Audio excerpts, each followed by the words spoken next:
Hello everybody and welcome back to Rev Left Radio. On today's episode we have back on the show Professor Todd McGowan to talk about Lacan psychoanalysis, its relationship to capitalism, to the left, to Marxism, to French existentialism, and much more. Now Todd McGowan is not only a fan favorite but also one of my favorite guests because not only is he deeply intelligent and very insightful, but he's also incredibly entertaining and genuinely down-to-earth and funny in a way that makes, complicated discussions understandable and enjoyable. So you couldn't ask for a better guest to wrestle with something like Lacan. And of course, Todd McGowan has been on the show a couple times already. He came on for the first time in 2019 to talk about his book, Emancipation After Hegel, Achieving a Contradictory Revolution, in which we talked about Marxist and Hegelian dialectics, contradiction, the role of the unconscious, etc. And then he came back on in 2020 to talk about his book, Capitalism and Desire, The Psychic Costs of Free Markets, where we had another wonderful discussion about Marxism, psychoanalysis, Freud, the death drive, desire, lack, etc. And this can be seen as sort of a third installment, if you will, of the Todd McGowan show coming on Rev Left to share his insights and his knowledge. And of course, you don't have to listen to these in any order, but if you like this episode, definitely go back and check out those other two if you haven't already, and I'll link to those in the show notes.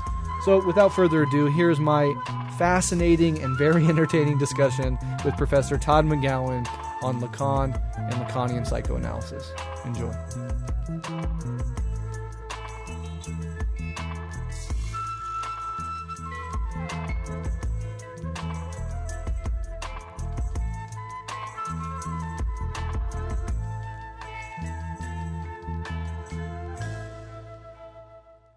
I'm Todd McGowan. I teach at the University of Vermont, critical theory, philosophy, film studies, and I've written a couple books, a book on comedy called Only Joke Can Save Us, a book on Hegel called Emancipation After Hegel, and a book called Capitalism and Desire. My newest book is called actually two new books coming out, The Racist Fantasy and Enjoyment Right and Left, or Enjoying Right and Left. I can't remember what the final title is. One of those. Nice. Anyway, that's me. Yeah, well, welcome back. You're definitely a fan favorite of the show. You're one of my personal favorite guests. Very glad to have you back. You have two new books that have not come out yet, but are coming out soon. Is that right? That's right. In the next couple of months. That's right, Brett. I just have to say that this is my favorite podcast to come on. So Thank you. I love coming here. Well, I appreciate that deeply. And we were talking before we started recording, and I was saying, I was even laughing with my audio guy because Todd is the only guest where when I send him the questions ahead of time, he responds by saying, I was kind of hoping that we could have it spontaneous, so if you want to just throw some random questions at me throughout this episode and put me on my toes, I'm down for that. Which is why Todd is a great guest and why this conversation is going to be very fun. Well, that's very generous of you. But absolutely. Yeah, go ahead. Well, let's go ahead and start with a question I did not put on the outline, which is much more personal. Actually, I've actually heard you refer to yourself as a Francophile, and I have this once in a lifetime opportunity to travel to France, to Paris next week, with my travel and my hotel completely paid for, which is absolutely astounding. Awesome. But I'm very nervous because I know that there's like this stereotype about. I've only had 2 weeks to even know about this, much less try to learn French. So I was wondering, do you have any advice, or I assume you've been to Paris? Do you have any advice or recommendations? I've been a few times. Yeah. I think I tell you, until I went to Berlin, Paris was my favorite city in the world. So it's amazing, and people are nice enough. I mean, they're it's not. I think the stereotype is a little overdone. Okay. So it's and actually, everyone speaks. I mean, almost everyone speaks English. So that's true wherever you travel in the world. So that's not a problem. And I think it's actually easier if you're just an English speaker not trying to speak French than if you're an English speaker speaking French. Really? Because I got a lot of, I don't have a good facility with language, and I have a terrible ear. So I have a very strong accent in both German and French. And I got a lot of corrections of my accent when I'm in France. So that's a little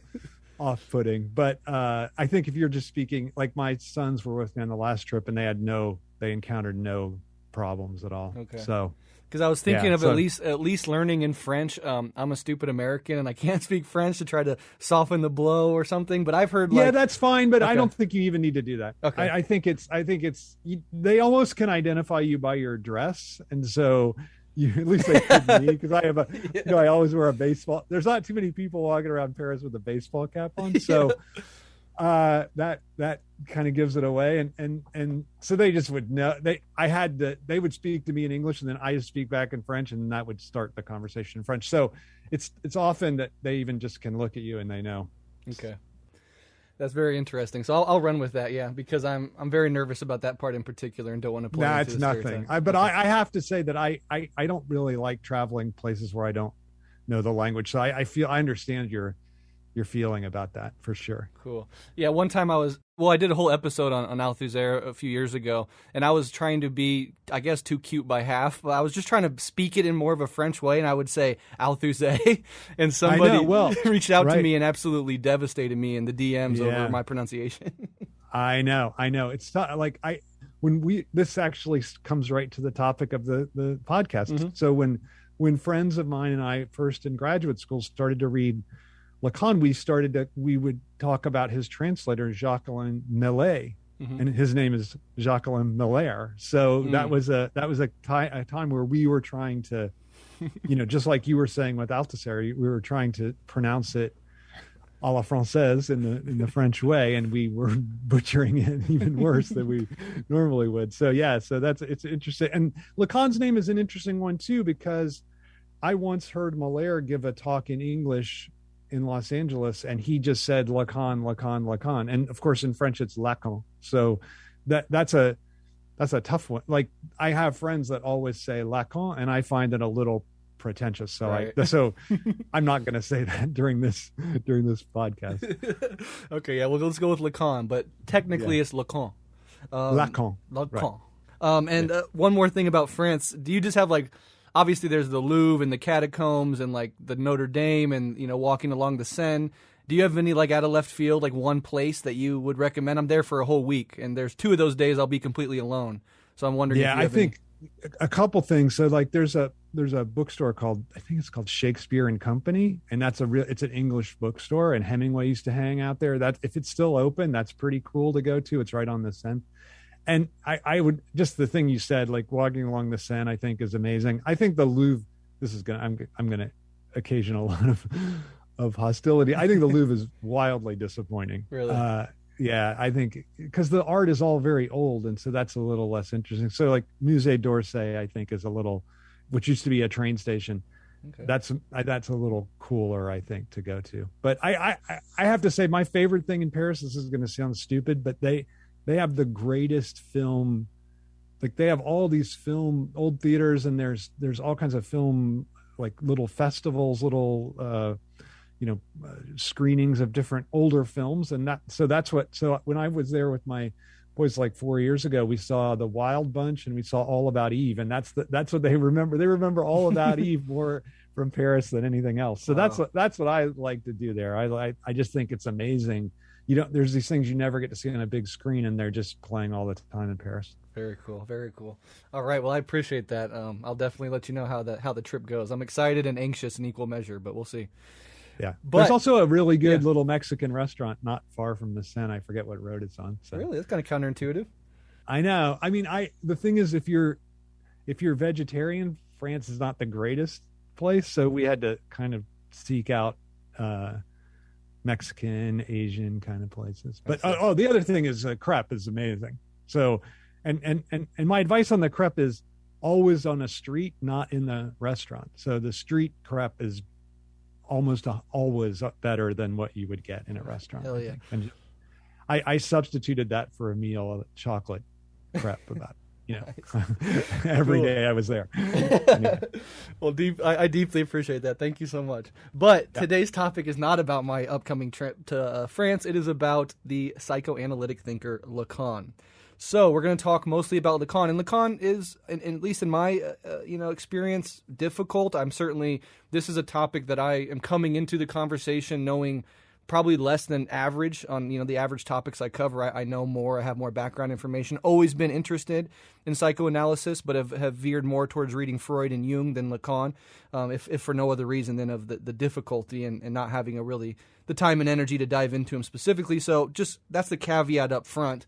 And we also have had you on for a few other episodes on your book, Capitalism and Desire, and your book on Hegel, so people can go back and check those out if they're interested. But I guess the best way to get into this conversation is actually another question that wasn't on the outline, which is about psychoanalysis more broadly before we get into Lacan proper. Sure. And that is just to kind of frame, because my audience is more, left-wing political philosophy types, political theory, not so much super into psychoanalysis necessarily, at least not all of them. So with that in mind, how would you say the core project of psychoanalysis is? Like, what core issue or set of issues is psychoanalysis broadly attempting to understand and address? So I think there's two things I would say, and these two things to me determine if you're someone invested in psychoanalysis or not. So you believe in the importance and centrality of the unconscious, and then you secondly believe in something like the death drive or importance of our unconscious self-destructiveness, so that the unconscious manifests itself as self-destructiveness. And I think the way that the project of psychoanalysis is how we can allow ourselves to follow our desire in a way that doesn't totally destroy us and allows for some kind of freedom, equality within the social order. So I see that what drives psychoanalysis is very much linked to what drives Marxism, leftist politics, etc. So to me, other than this emphasis on the unconscious and on the self-destructive nature of subjectivity, I don't see a gap between what psychoanalysis is trying to do and what other leftist political projects are trying to do. Very interesting. Yeah, I like that a lot. What is I think I have like a sort of a half-assed understanding of the death drive, and I've talked about it sometimes in the past and feel like maybe I don't have the full picture of what it is. Can you kind of flesh out what the death drive is and see if I match up to it? Sure. So it sounds and the name of it is maybe unfortunate. It comes just Freud himself came up with this in a book called Beyond the Pleasure Principle in 1920.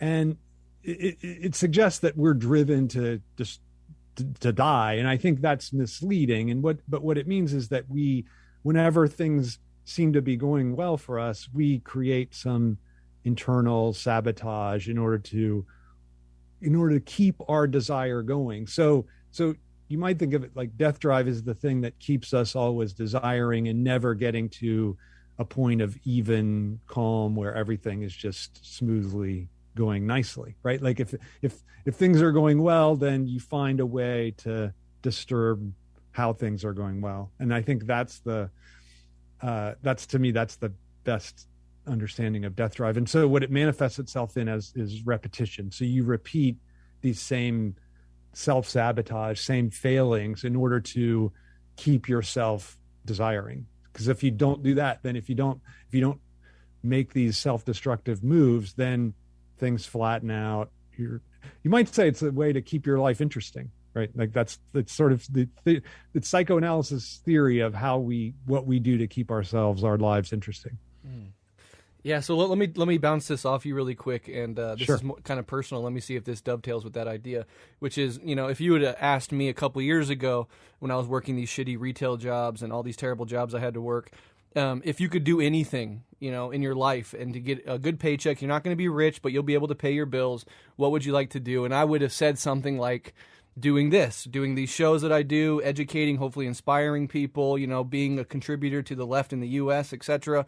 And so before I thought that so much of my neurosis and anxieties and depressions were not fully, but half at least centered around this drudgery that I was forced to do all the time. And then when I got what I wanted, this show took off and I'm able to support my family by doing it. I find myself, even with my wildest dreams more or less answered, still completely unsatisfied. And actually now I've had periods of time where I've flirted with the idea of going back to cook pizzas in a kitchen or go work as a maintenance guy on a golf course again. And it's like, what the fuck? Like nothing nothing can make me happy. I don't know. Like, does that dovetail? No, with it's what absolutely right. It's absolutely right. It's a great example of what the psychoanalytic notion of death drive is. And I think what I like to think of it in terms of sports, right? Like if you're watching a sporting event and the team that you root for, the person you root for wins convincingly, you're just like, okay, that's boring. I'm going to even turn it off. So, right. And so, but if the person's struggling and barely getting by and is on the threat of losing, then, or the team is in that situation, then it's riveting and you can't take your eyes off it. So same thing with our lives. I think like I end up over committing myself to different projects, and I complain about it constantly to my spouse and my twin sons, and they're all like, "Can you please shut up? You do it to yourself. Like you could just say no to any number of these things, but you never do." So consciously, I feel like, oh, I'm so overburdened, et cetera, et cetera. But unconsciously, and this is why that drive is linked to the unconscious. So unconsciously, I keep on doing, I keep doing it. So clearly I'm getting a satisfaction from it. And that's I think the key thing, that there's something satisfying about that, keeping yourself desiring. And if you reach that stable point, like you with this job, like it's a nice point, right? Like you could just say like, let me just rest in this and enjoy it and really, like I'm getting to do my dream, but that's not what happens. So I think that's I think it's almost a perfect example of the way that psychoanalytic death drive manifests itself. What would be the psychoanalytic approach to dealing with that problem? Well, it's to see that you're always in that situation, right? So the point is that you stop looking for this. It's not that you stop trying to get a better job or, change the world politically. Of course not. But you don't think that when I move to that new thing, all of a sudden I'm going to like all this feeling of being put upon or being, not being missing out on something, all this, the problem, like that's not going to go away with the change. And I think that's really, to me, that's the driving engine behind capitalist subjectivity. It's that if I get this new thing, all of a sudden, the way this sense I have now that I'm unfulfilled, it'll be gone. But that, everyone who's purchased a commodity knows that that's not true, right? Or got a different job, it's not true. Like when I was teaching in Texas, I thought it's just exactly the same situation. I thought if I get to Vermont, it'll be perfect. And then I get here and it's the same kind of things because I couldn't. There's a great Adam Sandler. It's like a little 5-minute ad about a vacation. It's he's a travel agent or a vacation. Somebody says like, we can take you somewhere else, but you're still going to be you when you get to that new place. And it's a great psychoanalytic point, I think. Yeah, absolutely. It dovetails kind of like with Buddhist ideas, like, you can go to the top of the mountain, but you're bringing your mind with you. Exactly. Going to the external new place or getting the new thing isn't going to eradicate the 30 plus years of momentum and psychological structuring that has been reinforced. So wherever you are, you're there. And that's kind of the realization at some level. Yeah, exactly. All right, well, let's get into the topic of this episode, which is Lacan. For those who know, this is the last time I'll say that. For those who know little to nothing about Lacan, can you kind of tell us just like who he was, what he's known for generally, and like why he's an important, thinker or historical figure? Sure. So he lived for most of the 20th century. He dies in 1981, but was born in 1901, I think. And he, even though his life somewhat overlapped with Freud, he's basically a second or even third generation psychoanalytic thinker who made it his project to do what he called a lot of people just know him for this, a return to Freud. And what he meant by that was he thought that subsequent psychoanalysts had lost touch with these things that I just mentioned, unconscious, death drive, and the importance of sexuality. So basically those three things. And he tries to reread Freud's texts with keeping those concepts to the fore. So that's what he tries to do. I think what he doesn't announce in his project, and what I think is vital to it, is that he's bringing so Freud was notoriously wanted to keep psychoanalysis free of philosophy. He thought this is and and I think he was just wrong about this. He thought this is a scientific endeavor. It's not a philosophical one. And so I'm not going to make reference to different philosophers. He didn't read Hegel, for instance. His reading of Kant is very tendentious. His reading of Marx equally, I think. So one of the things Lacan does, which is to me very interesting, is that he brings incredible reading in the history of philosophy, which he brings to bear on his understanding of Freud. So that's the first thing I think is the key part of his project. The second part that I think is key is that this is how I would put it. I think there are other people that are Lacanian that wouldn't put it this way, but I think it's right. He socializes Freud. So Freud, there's a few moments where Freud, Totem and Taboo, Civilization Discontents, Moses of Monotheism, where he thinks about the structure of the social order in relation to the individual psyche. But for Lacan, in a certain way, that's the whole ballgame. So that's why he's been very fecund for philosophical interest of his, but also he introduces the importance of the social order into thinking about psychoanalysis in a way that Freud didn't. He stresses that with his concept of the big other, which is basically Heidegger's idea of the they or das Man. So he brought that into psychoanalysis. There's this pressure to conform, pressure to belong. And so that's what a lot of leftists have found really helpful about Lacan, is that he brings this social dimension of psychoanalysis way up front. And that's something that Freud, you could say he does, but it's more implicit, except for these few works that I mentioned. Right. Yeah. So he brings in a robust sort of, respect for philosophy and brings it into his work more broadly. And he gets away from the hyper individualism of Freud and socializes it to make more sense of the social as opposed to the merely individual.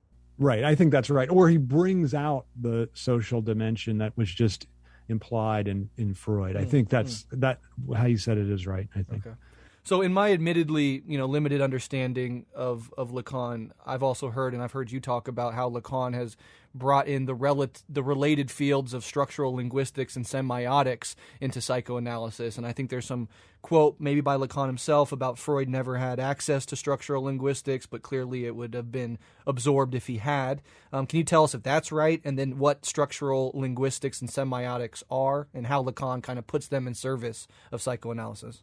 Yeah, that's absolutely right. And what's interesting is Freud almost is a exact contemporary of Ferdinand de Saussure, who is the thinker that Lacan, one of his main, the main semiotician linguist that he references. So, but Saussure's works weren't published during Freud's lifetime or very late. So, that's what that Lacan means by he didn't have access to it. And it's really, Lacan really comes to Saussure and structuralism, structural linguistics, through his friend Claude Lévi-Strauss. So it's Lévi-Strauss who introduces him to that whole line of thinking. And that provides the basis for what I mentioned before, this social dimension of psychoanalysis that Lacan's going to develop. Because once you put the emphasis on language, you put the emphasis on how there's a whole web of mediation that informs the structure of subjectivity, and that's what psychoanalysis is paying attention to. So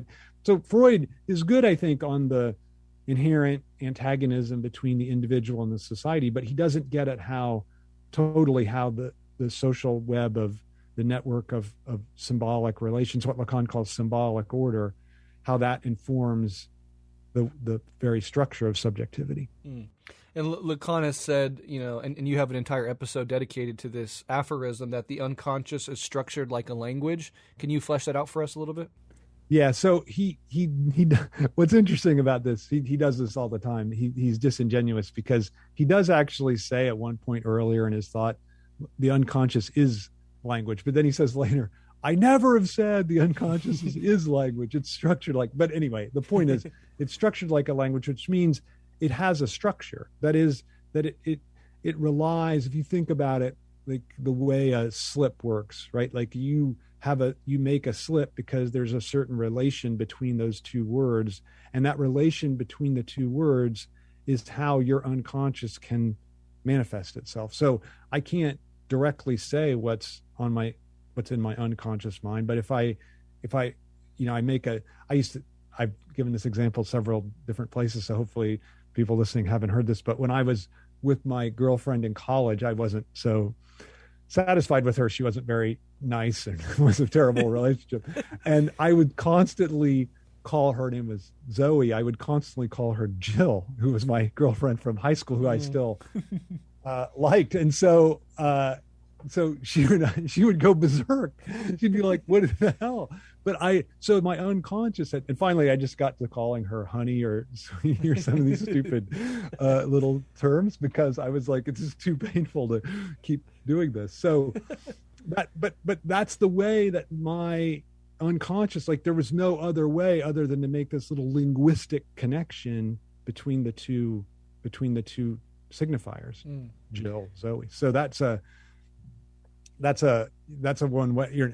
That's what he means, that the unconscious has to manifest itself and use the structure of signification to appear. That's how it works. And that kind of cashes out on one level in like dreams, where there's certain symbols and metaphors for things that aren't directly being pointed to, but sort of have maybe an adjacency conceptually to them that the brain makes use of in dreams. Is that a fair way to think about it? No, that's absolutely right. And so Freud uses these terms condensation and displacement to describe how dreams work. And then Lacan, interestingly, translates that to the terms of structural linguistics, metaphor and metonymy. So he sees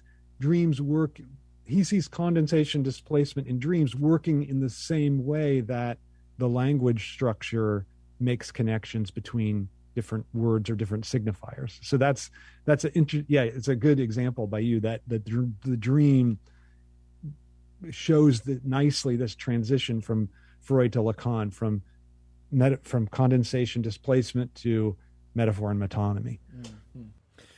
Now, you've also talked about Lacan's dialectical approach to psychoanalysis and his insistence on subjectivity. Those are your words, I believe.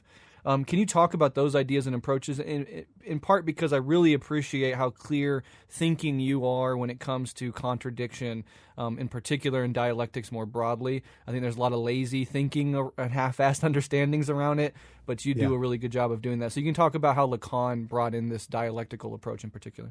Yeah, thanks. I think that's right, that Lacan really brings, and it's, let me just give a little historical background. So he was friends with Alexander Kojève, the great misinterpreter, but still great interpreter of Hegel in the early 20th century. So Kojève famously gave these seminars in Paris on reading the phenomenology.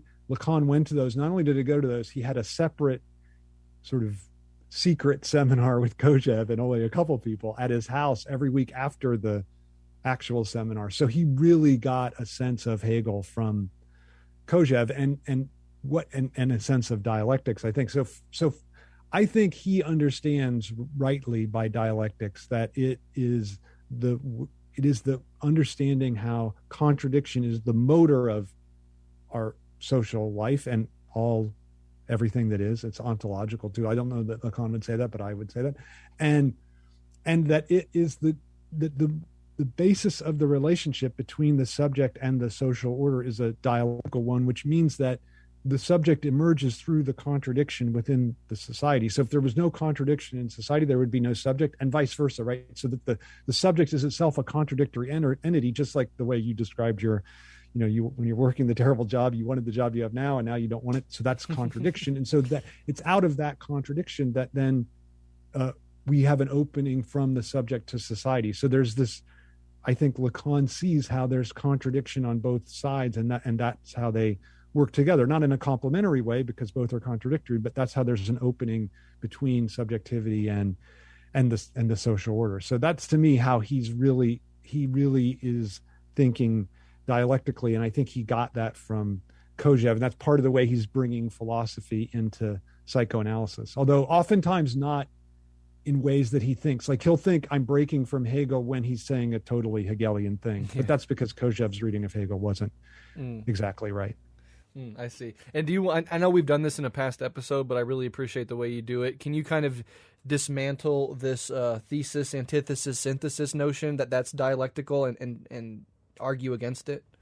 Yeah, I'd be happy to. So I think that's the definition of anti-dialectics, right? Because for Hegel, the point of dialectics is that we never just, and I think it can be dismantled on each of its points, right? So we never, first of all, we're not moving toward a synthesis, that we're moving toward the reconciling ourselves to contradiction. So we move toward greater contradiction, not toward the elimination of it. I think that's the Hegelian, that's the idea, that the way that Hegel thinks, and that's not how Kojève interprets Hegel. So just to be clear, and I think each term is wrong. So Hegel doesn't believe that there's ever just a thesis articulated, because he believes every claim that's made implies the contrary claim, which is why he's against making arguments and just working out philosophy in that way. And there's also never just an antithesis, because the antithesis is always involved in the thing that it's trying to correct. And then there's never a synthesis in Hegel's thought, that every point that you would get to that would seem like it's the ultimate point is always self-undermining. And to me, that's the main way to think about contradiction in dialectics, is this idea of self-undermining, so that it's not an external opposition between 2 points, which is what I think that thesis, antithesis, synthesis, like there's one point, second point, and then there's a third point that brings the two together. Well, no, even the first point is internally at odds with itself. So how can there be this opposition that then comes to a solution? It just doesn't make any sense. And that's why Hegel never uses any of those terms in his thought. So Absolutely. It's a strange thing that caught on as the way to read Hegel, but it did. Totally, yeah. People should definitely get away from thinking in those terms. And one of the examples that helps make this idea clear is, like, just broadly speaking, progressive and reactionary forces in our broader society. The idea that their confrontation will somehow create a synthesis that that somehow resolves the contradiction in a way that's satisfying for both ends is sort of incoherent. And the idea that you could have pure progressiveness or pure reaction in lieu of their opposites. The moment progressiveness arises on the social scene, so too inherently and in that exact moment does the reaction to it. So it's not like this thing exists and then this other thing emerges to confront the thing, and then something new is made out of that confrontation. And I think that is a fundamental sort of fallacy inherent in that tripartite conception. Beautiful. What could I say after that? We should just stop the podcast. That was great. I loved that. I appreciate that. Okay, that makes sense then. And I think a lot of my listeners will be able to grapple with that. So moving on, and we talked a little bit about this, and we talked about going back to Freud, but what was Lacan's intellectual relationship to Freud and the tradition of psychoanalysis more broadly up to the point where he made his intervention? And in what ways did he perhaps develop psychoanalysis beyond Freud, or even outright break with Freud? Yeah, I don't think he would say that he broke with Freud at all. So he says very late in his thought, he says, is this funny line. He's like, it's up to you to be Lacanian. For my part, I'm Freudian. So and that's very late. It's like right before he died. So he, I think, whether he's right or wrong, I think he thinks of himself as a committed Freudian. Interestingly, their only interaction took place. Lacan sent him his thesis, which was on paranoid psychosis, and Freud sent him a postcard back that said, "Thanks for sending me your thesis," and that's it. And Lacan was pretty devastated, I think. And he had a chance. So when Freud was escaping the Nazis, he had a chance. This psychoanalytic thinker, Marie Bonaparte, basically financed his flight from the Nazis, paid them off.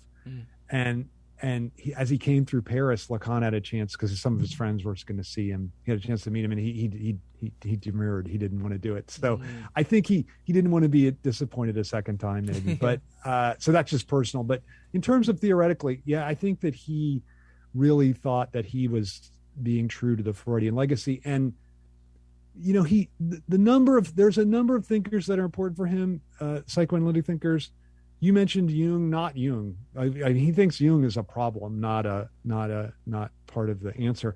Melanie Klein, although there is one thing from Jung, which I'll bring up in a second, but Melanie Klein, I think, would be the most significant other psychoanalytic thinker other than Freud for Lacan.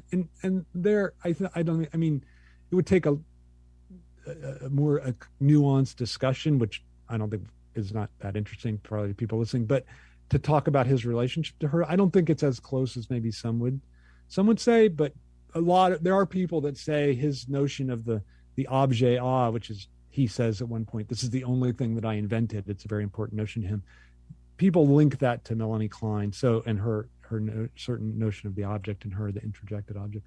So there is maybe some connection there. But Jung, just the point I was going to bring up is that Lacan claims Jung told him in a private conversation that as the steamer carrying Freud and Jung and a couple of their colleagues to America was arriving at the shore, Freud turned to him and said, "They don't know we're bringing them the plague." And the only report of Jung saying that is to Lacan. So I like that idea that maybe he just made it up, that he said it after Jung was already dead. So there's no, like, Jung couldn't say, wait a minute, I didn't say that. So I like that idea that it's just, he made that up. Yeah, Freud should have said that if he didn't say it.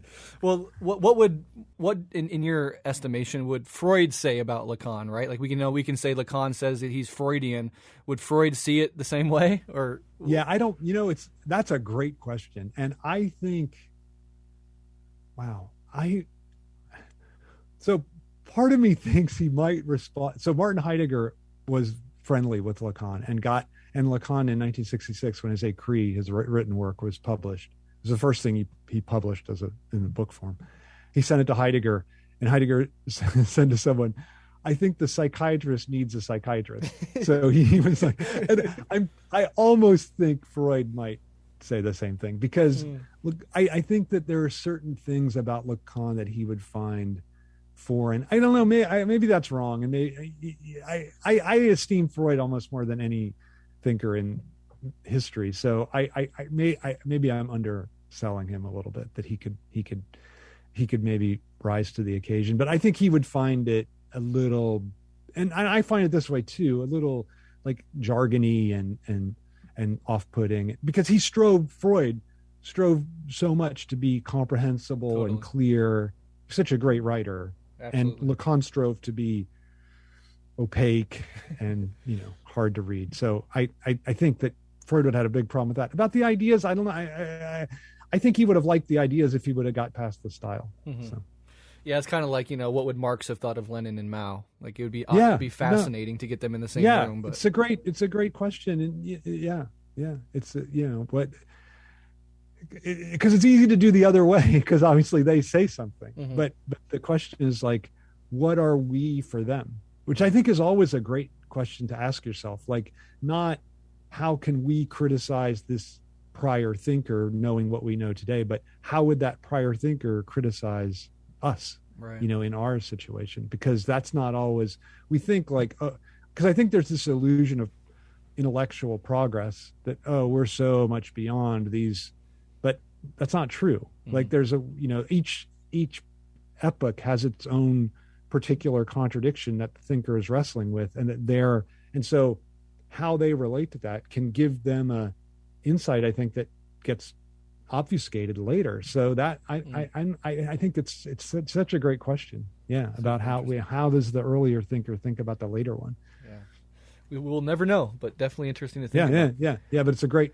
I mean, it's a book-worthy question, I think. For sure. Really, like, somebody, I'm sure someone probably has, but someone should write a book like what Marx really thought of Lenin or something. Yeah, I'm sure there's been attempts to wrestle with that, but nothing jumps to mind immediately.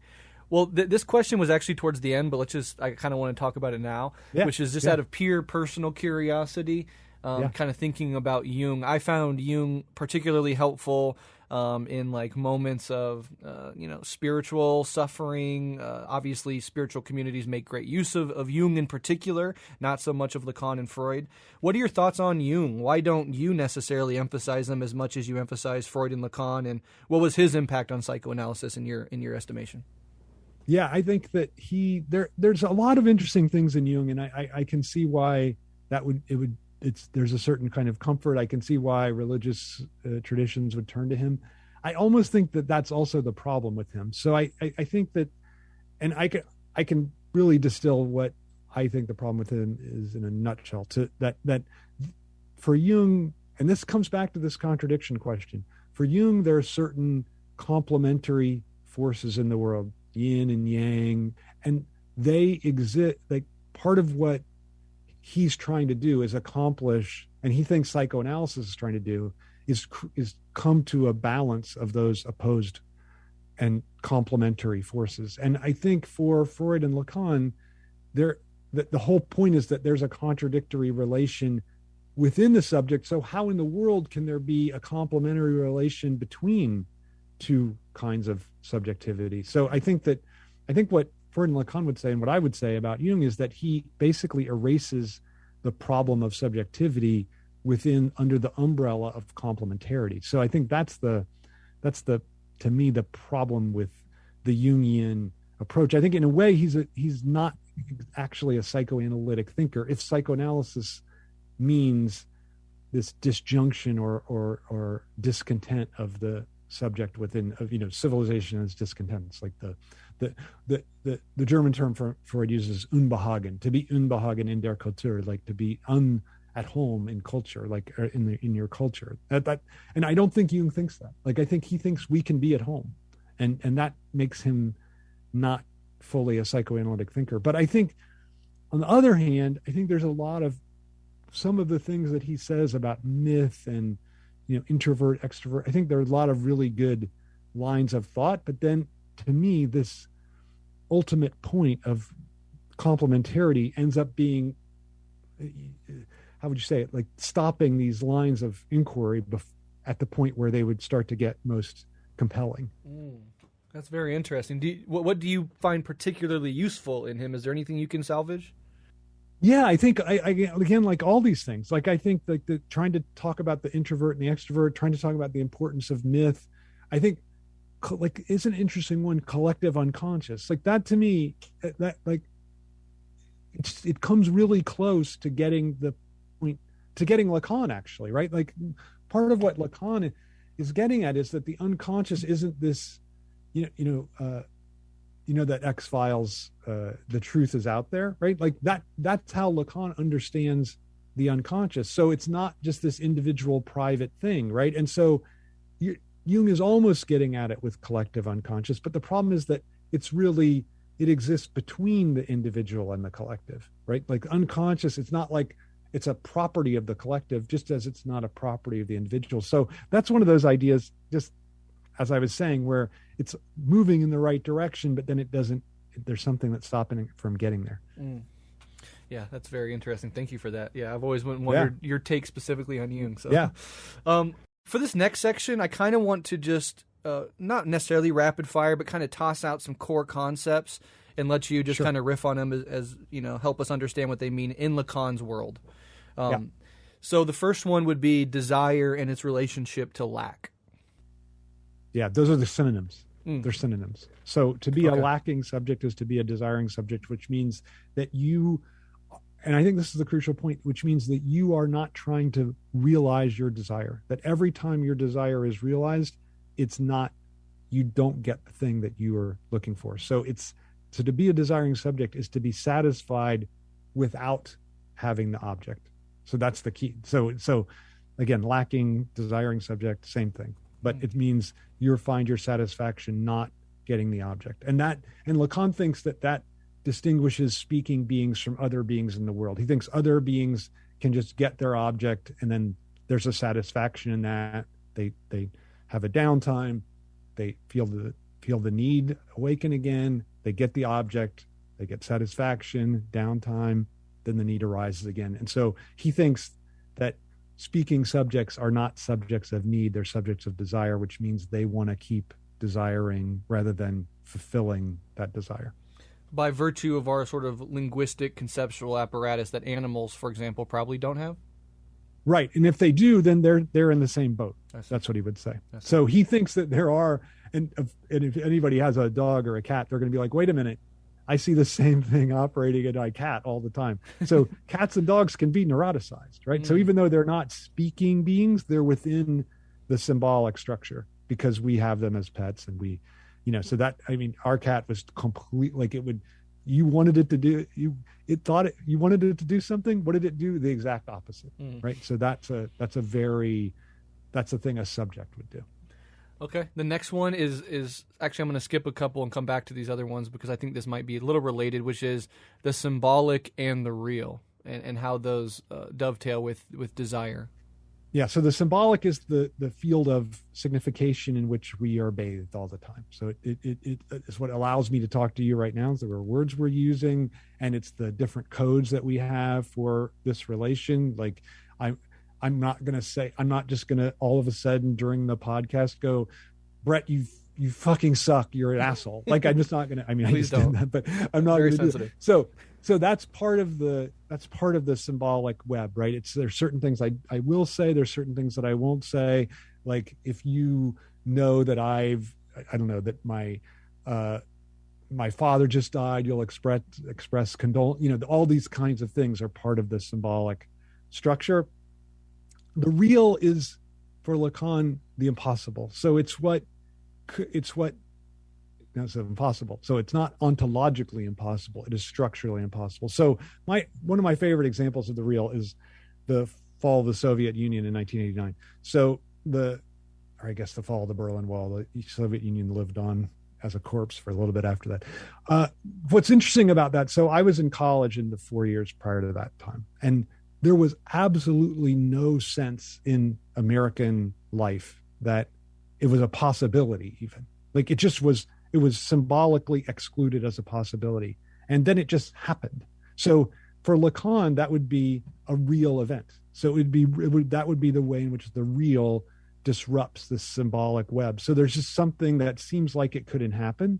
It's structurally not possible. And then it happens. Like the other example he uses of the real, which is an interesting example, is the square root of -1, right? Like, so the square root of -1 in the system of real numbers, that's an operation you can do. And yet what does it produce? It produces an irreal number, right? An imaginary number, but that's not imaginary in Lacan sense. So that would be the real. So even though it's a number that doesn't fit within the system of real numbers, in this example, the system of real numbers is a symbolic system. The thing that is the point of impossibility, but nonetheless can happen. So that's for Lacan, the real is what is impossible, but nonetheless happens. So that's I think and you can see politically why that's really interesting for people, right? Like so, every revolution fits that, I think. Like it seems impossible, and then it just happens. Like I think Ukraine kind of got caught up on this. Like I think Zelensky thought, Biden's telling him, look, they're going to invade. It's like, no, impossible.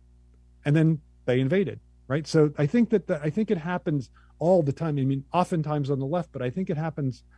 I think a right-wing event, the Russian invasion. I think it happens on the right as well. So it's like the Roe v. Wade thing was a fascinating one, right? Like we knew it was coming, and we're like, okay, but yet it happened. It still was total shock. Yeah, right? So that to me is a perfect example of the real, right? So there's 60 years, whatever. It's a certain 50 years, a certain kind of status quo, symbolic structure, and this thing that is impossible nonetheless happens, right. And then everything has changed. Yeah, those are great examples. And another example you give that I'll rehearse very quickly is the example of, like, on the interpersonal level, the example of infidelity. You have a partner, you're convinced that they're, thoroughly loyal, you have no real threats to your relationship, and then one day you come home from work early and find them in bed with somebody else, and that is an intrusion of the real upon the symbolic conception that you had of your relationship, and it's an eruption event. Yeah, absolutely. I just, if people want to see, I think the best filmic depiction of this, it's the first 5 minutes of "This Is Where I Leave You," and it's exactly what you just described. This guy is totally confident in his relationship. He comes home and he's watching the guy, comes into the bedroom, and the guy that he works with is having sex with his spouse. So that's the best example, because you're totally sure it can't happen. You don't even think of it as a possibility, and then it happens. Right. Yeah. No, brutal. And I can, the psychological wake of that eruption of the real, it's disorienting. Terrible. In every sense. Yeah. Yeah, totally. So I kind of feel like the symbolic order in the United States, the order and the way that we've conceptualized life, in the last 40 years since Reagan, but even more broadly since the end of World War II, is coming to an end. And we see a lot of the eruptions of the real occurring in our political sphere, kind of heralding the end of something and the emergence of something new, but this is all very vague as to where this is going. Is that another example, or how would you understand things? Yeah, in our perfectly Okay. right. Like, and I think, isn't it interesting that it shows how that eruption of the real does not have a political valence? There's certain eruptions that are right wing, like this Roe v. Wade thing, and then there are certain eruptions that are left wing. Like, could you have imagined in the Reagan Bush years, Alexandria Ocasio-Cortez being a openly democratic socialist member of no, right? Like that. So there are things that are. Or that in 2020, the left could take to the streets and burn down a police headquarters and get a majority of Americans, at least in that moment, giving the thumbs up to it. Yeah, exactly. Exactly. And, or even like all the massive, and this is tied to the same event, like the massive numbers of people coming out for Black Lives Matter, and even cops, coming across the line and kneeling us alongside. So I think you're absolutely right. Now, is the real I'm sort of thinking in Kantian terms, a thing in itself that exists as the actual objective way things are, and we cloud it up with our conceptions, or is that too weird of a way to think about the real? No, I think it's not weird enough, actually. Okay. So but I think that is wrong. Like, I think that the real is just this point of disruption that you only get to. And I think this is a really key point. Like, you don't get to it by taking a cool, calm, objective look at things. Like, look, how did Alito and company create this disruption of the real? Well, it wasn't an objective look at things. It was an extremely partisan look at things that then allowed that break. So I think the notion of taking a cool, objective look at things is wildly overrated. And I think it always, and I think the reason why is it always misses this disruption of the real, which is not a layer behind the symbolic, but a hole within it. Like that that Lacan's basic idea is that, and I think this to me is one of the easiest ways to understand it just because of the way English functions, and he wouldn't have had this available to him, but that you have to think that there are always holes within the whole, right? There are always HOLES within the WHOLES, and that, or WHOLE. That the big hole is the symbolic order, and the little holes within it are the real. Like a Swiss cheese conception. Exactly. Yeah. Very good. Now, did this went on to impact a thinker like Alain Badiou, for example? Because I hear some resonance there. Yeah, that's for sure, right? Like, you can totally see the way in which the Badiouian event piggybacks on the Lacanian real. The only difference is that for Badiou, event is necessarily progressive, right? Which is politically, of course, that's nice, but it's philosophically, it seems a little, I mean, he has a whole argument for why it is, but it does seem a little, why would those evental disruptions necessarily be progressive? But he thinks they are. But yeah, totally. Like, the influence of Lacan on him is immense, I think. Mm-hmm. So for our job of like people that kind of are understanding this, the symbolic and the real, how does it cash out in our interpersonal lives? Does it just amount to being aware of the symbolic order you're constructing and the willingness to be open to the real? Is that basically all we can do? I don't think that's too far off, actually. I think that's pretty good. Like, an openness to the disruption of the real, an ability to see that disruptiveness, and to see the way in which that disruptiveness isn't abnormal, but is the constitutive dimension of has a constitutive dimension in normality itself, so that every normal structure is always tipping, right? It's always on the verge of collapsing, and that's what the real means. And that some awareness of that, I think, is really important for both politics, obviously, but also, as you say, for interpersonal relations. Does the symbolic order is it always fundamentally changed by the eruption of the real, or can we have an eruption of the real and going back to the previous symbolic order before that eruption? Yeah, for sure, that happens all the time, right? Like, that's what Alito is trying to do. It's not going to work out, but there are certainly, I think, eruptions of the real that are affected to hold things just as they are. And I think the best example of this, and horrific example, is lynchings, right? Like lynchings are eruptions of the real, but they're designed to keep everything as it is in place in Southern society. So that Southern American society. So that, to me, that's the horrific best example of that, the way that the real can have this really conservative function, trying to keep the symbolic structure, the symbolic order as it is, and keep it intact. And so it requires these outbursts of the real to keep it as it is, right? Like think about the way this functions for a Trump supporter. Like there are constant outbursts of the real, and the mainstream media was like, okay, now the Trump supporters are going to leave him because of, but that no, those outbursts of the real are precisely what make them Trump supporters. So it's not, this disruption of the symbolic fabric. That's what they like. That's what they get off on. So I think that, I mean, even in these latest revelations from this congressional committee, the same thing, I think. I don't think there's anything different about that. Yeah, that makes a lot of sense. Absolutely. That actually helped me understand those two concepts a lot. Let's go to the next one, which is a famous one, which is the big other and how that relates to ideology and the little other. Yeah, that's okay. There's a big question. So big other. So we have a symbolic order that's the entire web of mediation that allows us to relate to each other and to understand the world, et cetera. So big other is a part of that. It is a symbolic entity, and it's the entity that tells us that pressures us to conform and tells us to do certain things in order to belong. So it might be the best example of big other is you get up in the morning, you look in your closet, you try even what's in your closet as a result of the big other, and the big other says to you, put on this, put on that. Like if I'm gonna be on this is one way. This is a classic big other influence on me.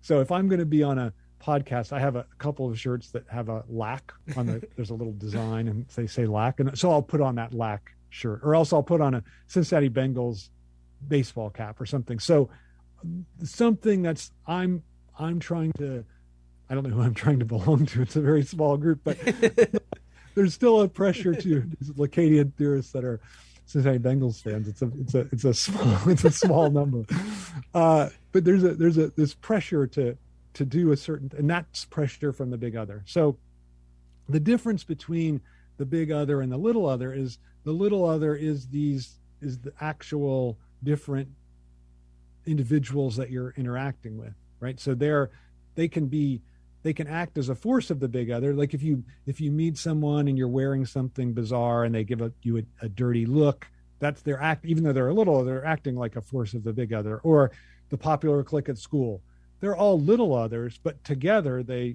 form the big other. Or, I'm trying to think of social authorities, because the big other is a social authority, not a political authority. So that's why popular clique or advertisements are great, media for the big other. Like that's how the big other communicates with us. It says, you should want this, you should want this, put your desire in this direction. So but little other are just the actual people that I interact with on a day-to-day basis.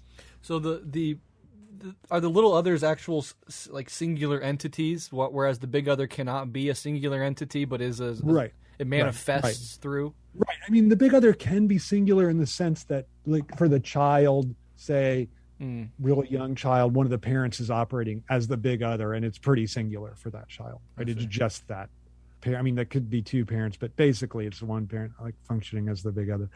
Or two, right? It doesn't matter, but it could be one. So the point is, it can be identified with a single person. But generally, you're right. Generally, the big other is a group, and the little other is just isolated individuals who are connected through symbolic order. And we can see how, like, maybe somebody who is a Marxist would take this idea of the big other and basically make it synonymous with ideology. That's an error, if I understand correctly. Can you talk about that's right? That's right, because there can be ways in which the big other. I don't think it's I mean, I can see why someone would do that, right? Mm-hmm. It's not crazy, but I think that there are ways in which the big other can operate that are not necessarily ideological, but are just like there always has to be a big other. So it doesn't have to, and what it can be telling us to do is just something that's not necessarily ideological, but some, is it ideological to say that the big other tells me to wear a certain kind of, I don't know, shirt or something? No, I mean, ideology, I think is operates slightly differently than that. But I think there is a relationship, and we certainly conform to ideology like we conform to the big other. So there's a parallel in that way, but I don't think there's a direct overlap between the two. Although, again, you can see why people would say that. Yeah, absolutely. Okay, the next one is the mirror stage. I think people are kind of familiar with this, but can you flesh that out for us? Yeah, I can, Brett, but I do I have to? You don't have to. No, I'm just kidding. I'm kidding. So I wrote it.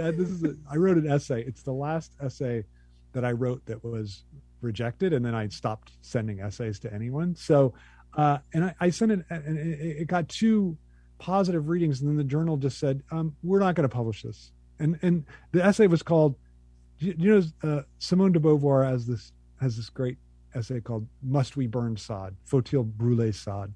And so I called my essay, "Should we burn the mirror stage?" essay. And my answer was definitively yes. Okay. So I feel like it's Lacan's worst concept. And this guy, Darian Leader, just wrote a book called Jouissance, and in which he says basically the same thing. We should not, Lacan was just wrong about the mirror stage. So it's wrong. And I think it's the concept most people identify with him. So people that even don't know Lacan at all, they think Lacan mirror stage. Part of it is because whenever Lacan, people read him in a class setting, it's the first thing they read is mirror stage, which is so non-representative of his thought. So it comes very early, before any of the seminars that he gave.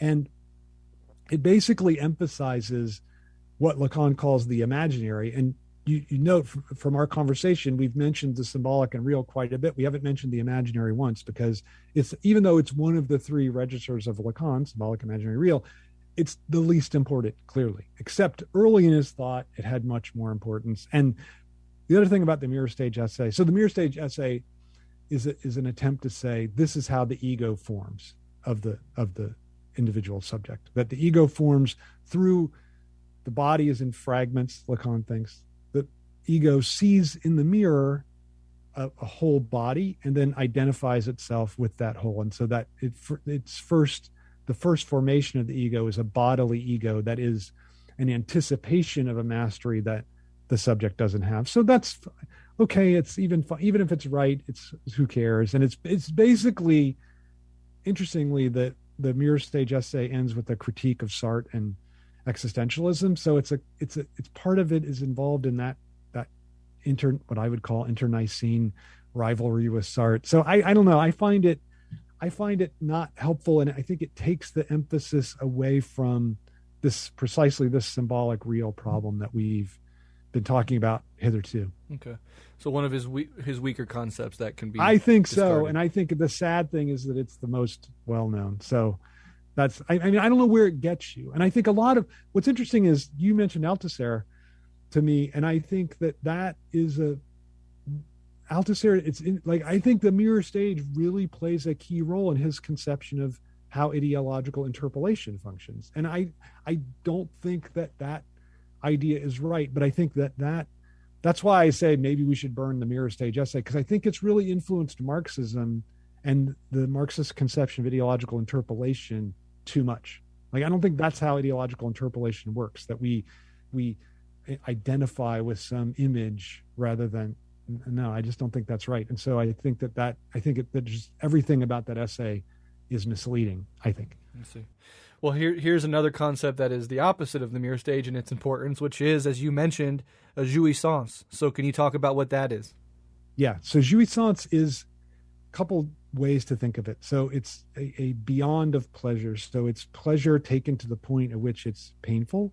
It's another thing Lacan said about jouissance. It's the form of satisfaction that we get that keeps us going through the day, right? So the fact that we experience a certain quantity of jouissance is what keeps us going, rather than just giving up and calling an end to it. So I think that's, to me, but the point is that it's not just pleasure, because there's this dimension of suffering, pain also to it, right? So it's I like to say, so jouissance isn't just having an ice cream cone, it's eating enough ice cream cones that you kind of feel sick to your stomach, right? So it's always there's an excess attached to it, but that excess always reminds you that you're lacking subject. So there's no way it's not like you achieve this nirvana of pure excess. Instead, the more excessive you are, the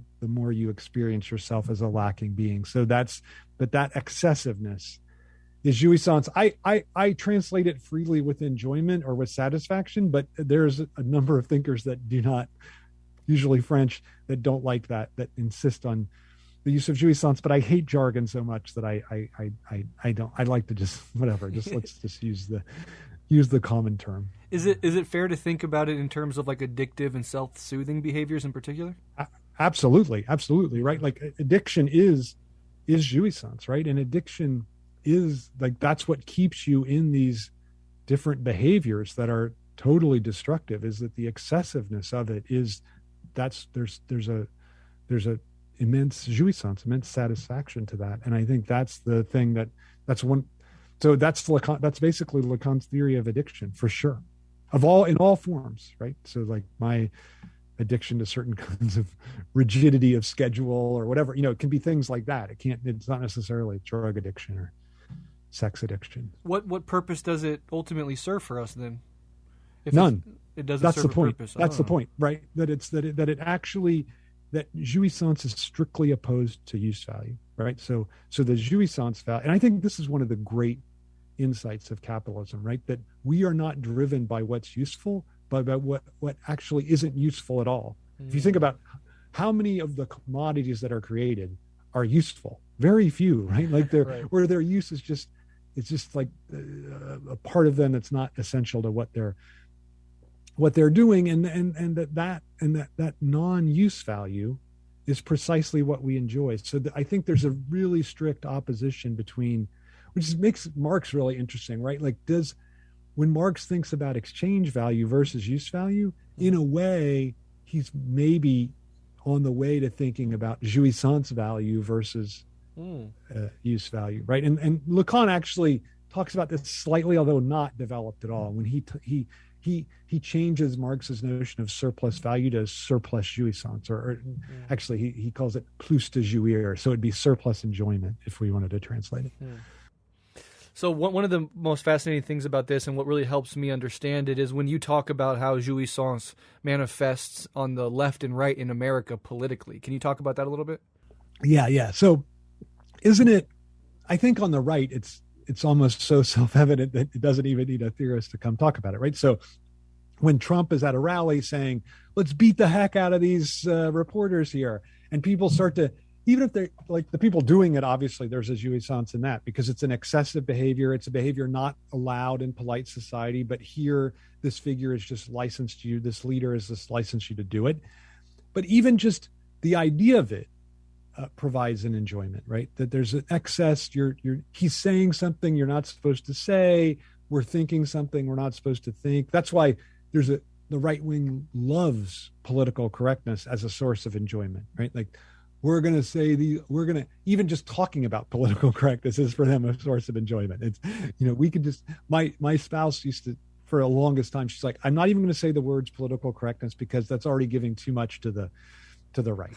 So that, and I think there's a point to that, I think, actually, not that I agree, but I think there's a point to it. And I think there's all kinds, like, that's why they love finding little instances where a faculty member was disciplined for sending a tweet or some blah, blah, blah. Like, all that is jouissance. So the right, but what's interesting about all those examples, right, is that they require an enemy. So the right wing enjoyment, right wing jouissance depends upon an enemy who we enjoy heaping all of our scorn onto. And my thinking is that left-wing enjoyment is always enjoyment of the not belonging to this figure or this fact of non-belonging. That and so the way in which the social order, the social structure, the symbolic structure is necessarily incomplete, and that's why leftist movements, Black Lives Matter, I think, is a great example. Draw attention to those figures that are in that position of non-belonging, like George Floyd, et cetera. And then the I can't breathe becomes an identification with the position of non-belonging. What I think is interesting about the left versus the right is that the left doesn't require and cannot have an enemy. So obviously they're adversaries, right? Like they're right-wing adversaries, but they're always people that you could convince to come over to your side, and you're trying to convince to come over to your side. Whereas the right couldn't, like you couldn't imagine the Nazis saying, let's get the communists to come over, or let's get the Jews to come over. Like it's impossible, right? Like, because their very position depends upon hating them. Right. But it's not hard to see for Black Lives Matter to say to the cops, come onto our side and kneel down with us. We can all be in it together. I think so, that because what they're opposed to as an adversary is a structural position, not an enemy. And I think that's radically different. Even on the far left, like, capitalism is an enemy of sorts, but there's a certain sort of hesitation in some instances to claim an individual capitalist to be an unredeemable enemy or moral enemy. It's like, no, hold on, this is more of a structural thing. These capitalists are playing within a structure. It's the structure that our ultimate enemy is, and if you fetishize the individual too much, you lose track of the structural. Whereas the right wing is just like individual enemies, group enemies, attack.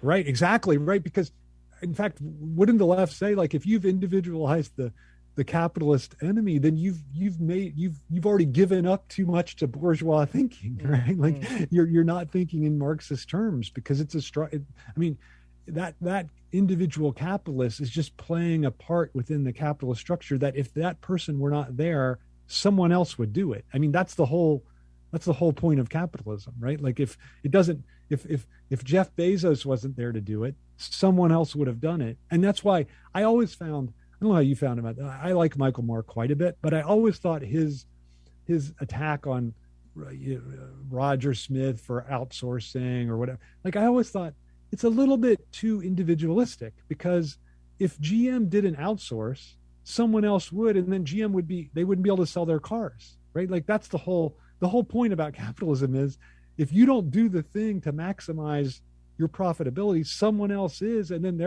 you're gonna be out of business. Easily, so it's a totally structural problem, and I think to individualize it is always bad, always a problem. And we kind of see this with our visions, broadly conceived right and left-wing visions of the future, whereas like left-wing visions of the future, communism or whatever, is always like everybody of all different backgrounds finally coming together as a human whole and working together cooperatively for the benefit of all. And I think a lot of the right-wing visions of the future is like, if we could only purge these specific people or groups, we could build a world that's worth living in. Right. Although you see immediately the problem with the right-wing vision, right? If it depends upon an enemy, it never really wants to do the purge that it claims that it wants to do, right? Like even they can never take yes for an answer, right? Like exactly. Even the abortion thing. Like I was just, you saw a little celebration, but then they're like, now the real work for life begins. I'm like, wait a minute, you guys just you won. Like you like changed American society. You did it.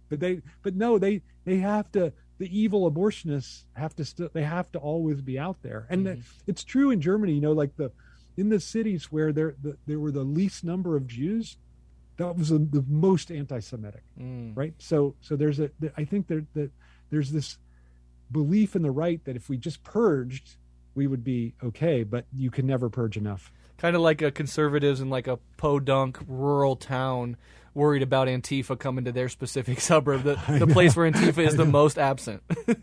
I know. I when I lived in Texas, there was a huge black, it was very ominous black billboard with white letters, and it said, "United Nations helicopters stay out of Texas." And I thought to myself, that's an interesting statement, because clearly they meant as an imperative, like you stay out of Texas. But I thought it's a nice declarative too. Like it's true. United Nations helicopters do stay out of Texas, because why in the world would they go there? Right? Exactly. Like they have you're right. Like the rural, Antifa's coming from. Like that's the last place they would go. I know. Yeah, and there's some instances where literally like whole towns would come together and get armed and go stand at the fucking county line waiting for this caravan of Antifa to show up. It was absolutely fucking pathological. I know. It's pathological is the word. Yeah. Right. All right. Very last core concept is that I want to touch on before we move into the last section is the objet A. What the hell is that? Yeah, good one. So, as I said before, objet I say because that's the French. And look, I mean, people tend to say That's I'm against the French pronunciation, but actually, people also say object A. What you really probably couldn't say is objet A, because then you're melding the two languages together. But object A is fine, or objet A. Lacan himself, this is the one concept he said should not be translated, which is why people that are Lacanian inclined tend not to translate it. But anyway, who cares? So what it means, and again, so as I said, it's the one concept Lacan claimed to have invented, and it's just this. It is real in his sense. It's this gap within the structure of desire, an absence that causes us to desire. So he distinguishes between the object A and the object of desire. So the object A is what drives us to desire, and the object of desire is the thing that we desire. So this is my favorite example because I can't drink a regular Coke anymore, and I love it so much. So it's really an object of desire for me. So the objet A, or the object A, if you're thinking about a Coke, would be the can, and the material, the Coke that you drink, is the object of desire. And if you think about it, like the can is just a barrier to you getting the Coke, right? It's just you have to open it. You have to. There's a limited amount, which is very important, I think. That's why, to me, a 2-liter never tastes very good. Right? Like there's too much. You got to put it.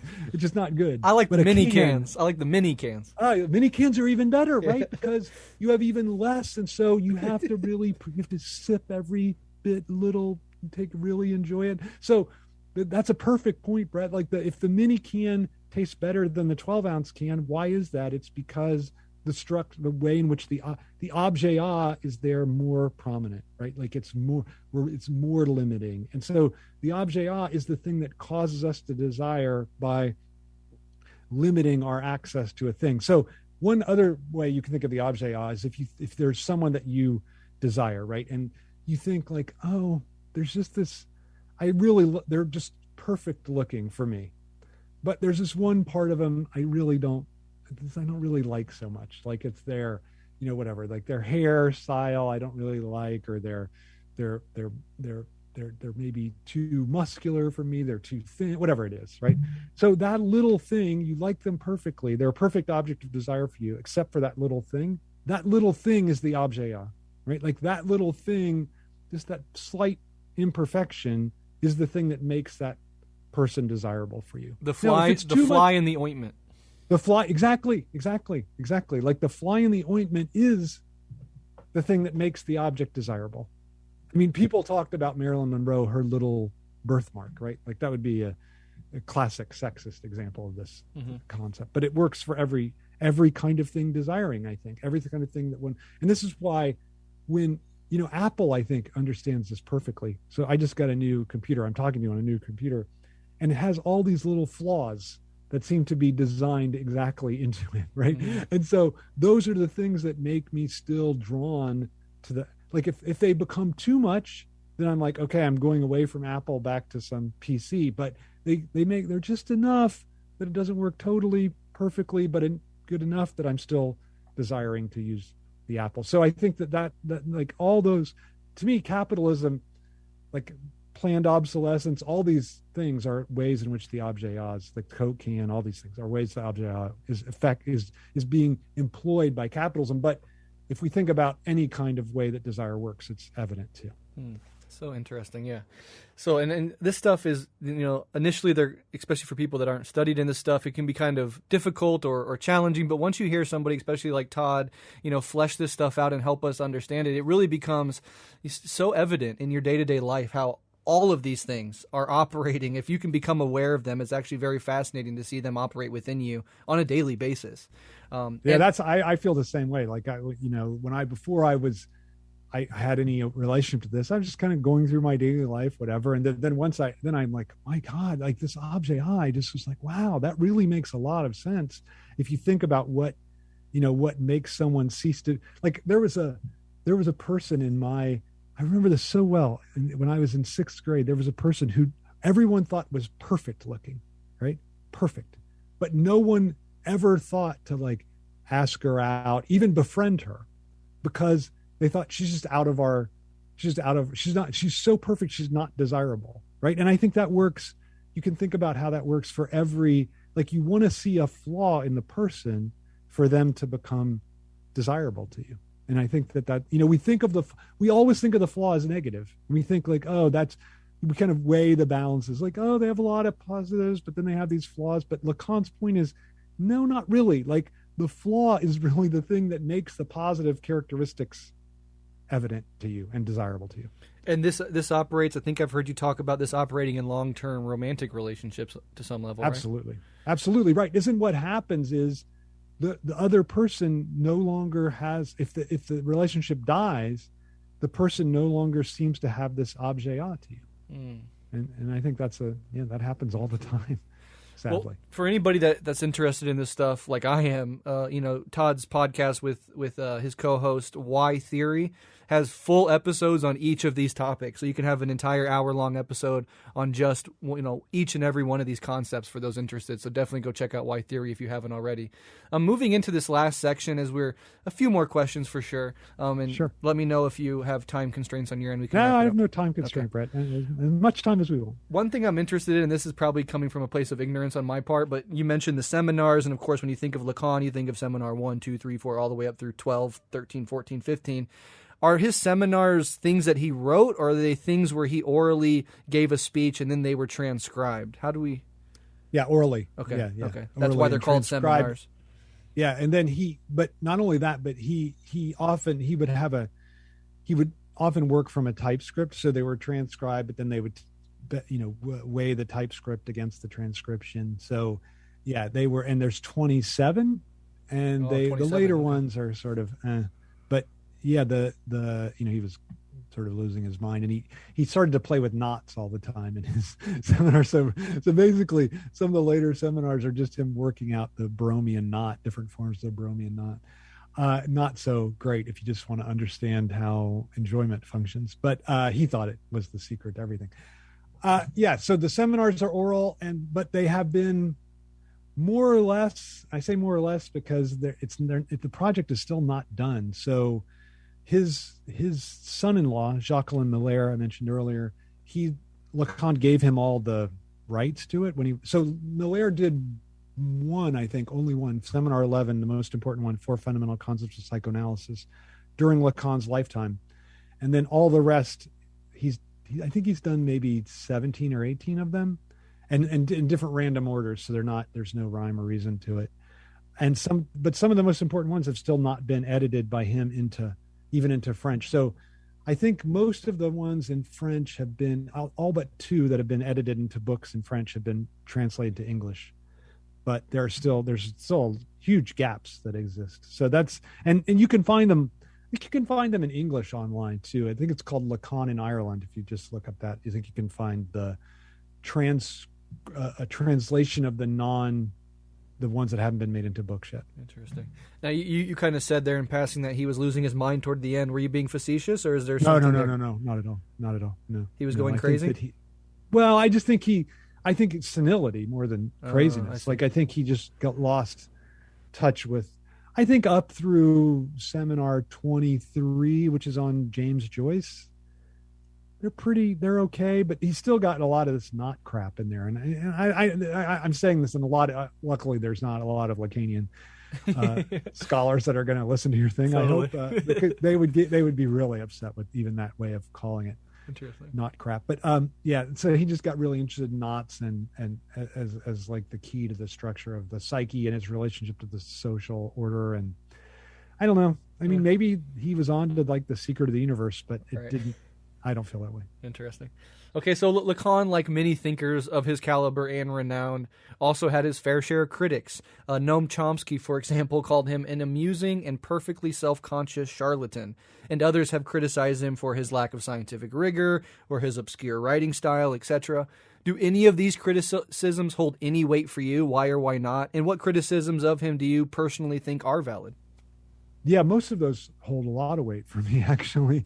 So the charlatan thing, I think, is just wrong. I mean, I think that people say that about Marx, and what does Chomsky say to them? So that's just, I don't know. I find that ridiculous.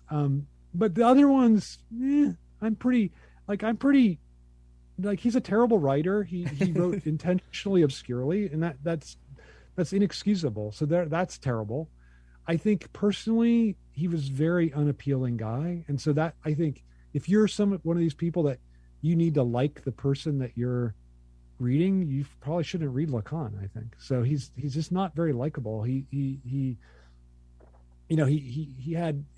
just give you one example. Sure. So when his first wife was pregnant, he got the woman who would become his second wife pregnant at the same time. Jesus. So that, I don't know. That seems like not cool.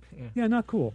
So that's, okay. And he regularly would have relationships with people that he was psychoanalyzing. He would, famously would go around in a cab in Paris and have sex in the backseat of the cab. I mean, whatever, it's free love, I guess. It's whatever.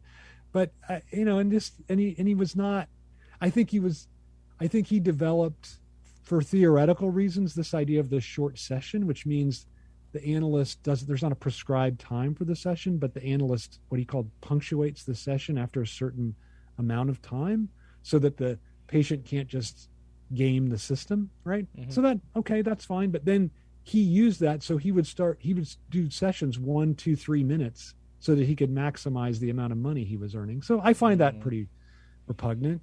I don't know. So there's and politically he was conservative. Interesting. So that's a whole other thing. So politically, I'm totally not on his side. So there's a lot of things that I think are pretty, that are good criticisms. Yeah. Why, you said that he was intentionally obscure, and this is obviously something that weighs on a lot of French intellectuals, is their obscurantist writing style is often criticized. Yes. But why would somebody intentionally be obscure? Okay, so here's his theory. His theory is that Freud was misunderstood because he was too clear and simple in his writing. And so and all of this, what he thought was the misreading of Freud, derived from that. And so he was going to write in an obscure way so that no one could just act like they knew what he was thinking just by a passing acquaintance with it. They'd have to really delve into the text to get it. I see. And it just is not true. It's just not true. Like and I think history has shown it's not true. So Lacan, mirror stage is one of his most famous concepts, misunderstood. His other most famous concept, the gaze, totally dominates film theory, totally misunderstood, totally, like it's conceived of completely backwards is how he thought of it. Wow. So it didn't work. It didn't work. Exactly. The whole plan didn't work. And that's one of the what you mentioned earlier, one of the great things about Freud in 2022, you can go back and read his shit and follow along with it precisely. Absolutely.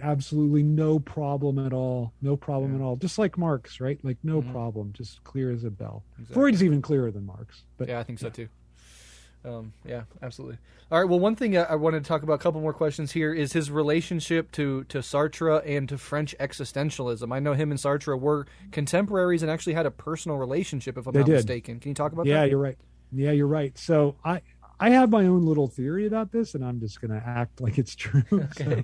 So I think that Sartre wrote In Being and Nothingness, which he published before. They were almost exact biographical contemporaries, but most people identify Lacan with the post-Sartrean generation. And part of that is because Lacan didn't really start to write and speak publicly until after Sartre wrote Being and Nothingness.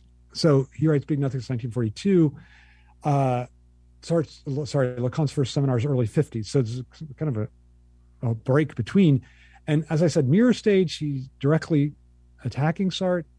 In Being and Nothingness, Sartre writes that toward the end, writes what he calls existential psychoanalysis. I think that really rubbed Lacan the wrong way because he wanted to be the developer of existential psychoanalysis. So I think that there's a real anxiety of influence with Sartre. His conception of subjectivity is very close to Sartre's, I think. And I think he wished that he was Sartre, basically. And I think he tries to, one way I would see his project, this is more generous to him, is that he is trying to insert the idea of the unconscious into the existentialist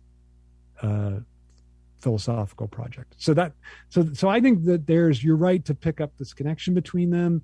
They had a personal relation. There's a famous photo of with the two of them in it together, and along with numerous other people. And I think that he's really, he never says it. He almost never cites Sartre, although he does cite him. But I think he's really trying to bring that existentialist idea into psychoanalysis. And Sartre rejects the very notion of the unconscious. Is that right? Yeah, absolutely. Absolutely. He says the unconscious is just bad faith. That is, it's just our way of denying that it's our choice to do whatever we did. And you clearly think he was wrong about that. Yeah, I love Sartre, but sorry, he was wrong. Yeah. For sure. You mentioned earlier Lacan was a conservative. I was wondering what his relationship to French politics was during his life, and if he had any thoughts about or talked about revolutionary movements on the left like Marxism or anarchism. Yeah, especially in the 60s. So he was very, interestingly, so he was conservative, but all of his students were leftist or Maoist. So Jacques Lacan, who's a conservative now, was a Maoist in the 60s. And so Lacan was very engaged in his daughter, Judith Malaire. She married Jacques Lacan. She was a Maoist too, and had trouble with the authorities. So he's really actively aware of what the leftist Marxist, and even movements that thought themselves left of Marxism were in Paris. And he very famously, there's this time in 1968 where he went to the University of Vincennes, which is it's called Paris 8. It's the University of Paris 8, and he gives a talk on what he developed as the four discourses, and some student comes up and interrupts his talk by taking off all their clothes and said, we're not going to listen to, your time is done. We're no longer listening to these old masters. We're forming our new thing in our own way. And Lacan said, and it pissed him off. And he goes, you're all hysterical. What you aspire to is a new master. You're going to have one.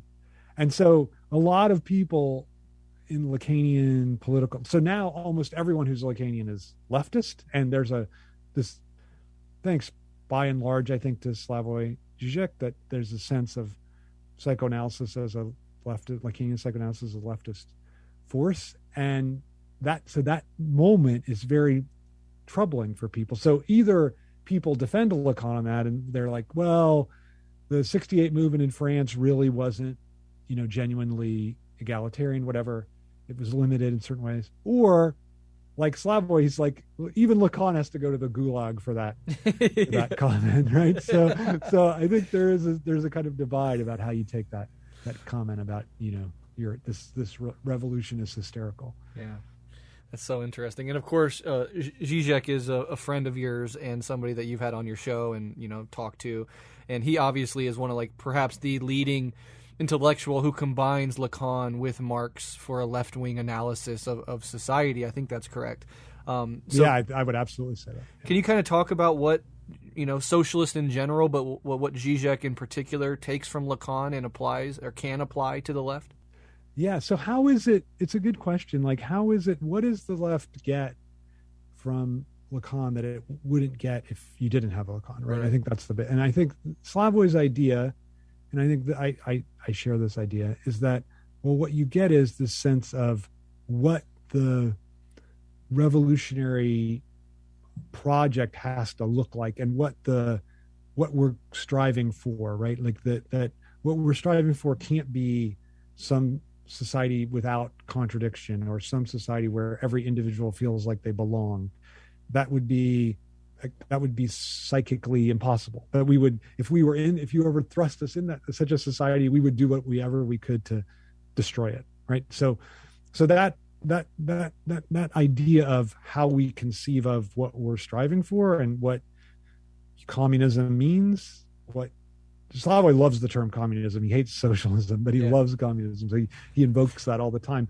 But what he means by that isn't this harmonious society. It's a society where the contradiction, rather than trying to overcome it, we reconcile ourselves to it. So and that helps, I think, with the analysis of capitalism. I mean, this is from Hegel too, but the idea that we're not striving that what capitalism does is strives to overcome contradiction. So the opposed egalitarian emancipatory movement can't itself take up that same attitude. So I think that's that idea of like where we're going, and then just the analysis of how capitalism, how ideology works. Like his Slavoj's definition of ideology he owes it totally to Lacan, I think. I mean, it's his use of Lacan, but he says that ideology doesn't deliver us from reality. Instead, it presents us with the reality as the deliverance from some traumatic real kernel. So he uses the notion of the real and flight from the real as the way to define ideology. So I think that's, to me,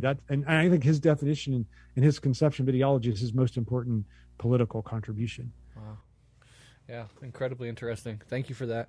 All right. Sure. Well, I've taken enough of your time. I really, really appreciate every time you come on. Not only do I learn a lot, but I'm always guaranteed to laugh a lot as well. And that's one of the things I appreciate about you. Well, I am happy about that last part. Yeah. That is for sure. And thanks, Brett. I know you have 2 new books coming out, so I'd love to have you back on to discuss those. Very much. I absolutely will. Absolutely will. Anytime. Before I let you go, though, can you just let listeners know where they can find the books that are out and your podcast, Why Theory, online?